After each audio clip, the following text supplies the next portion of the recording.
مظلوموں کی روایت ہمیں یہ سکھاتی ہے کہ جس ہنگامی حالت میں ہم جیتے ہیں وہ کوئی استثنا نہیں بلکہ اصل قانون ہے۔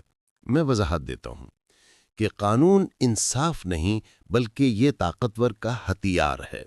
یہ ایسی تلوار ہے جو ہمیشہ کمزور کے گلے پر رکھی جاتی ہے تاکہ وہ سر نہ اٹھا سکے۔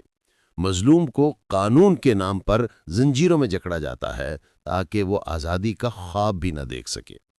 طاقت کے کھیل میں انصاف صرف ایک نقاب ہے اور اس نقاب کے پیچھے اصل چہرہ خون اور خوف کا ہے۔ اگر کوئی شخص حکومت پر تنقید کرے تو قانون کے نام پر اس کو غدار یا مجرم بنا دیا جاتا ہے۔ یہاں قانون انصاف نہیں بلکہ طاقتور کی تلوار ہے۔ طاقتور اپنی کرسی بچانے کے لیے قانون کو ایسے موڑ لیتا ہے کہ سچ بولنے والا مجرم اور جھوٹ بولنے والا محب وطن لگے۔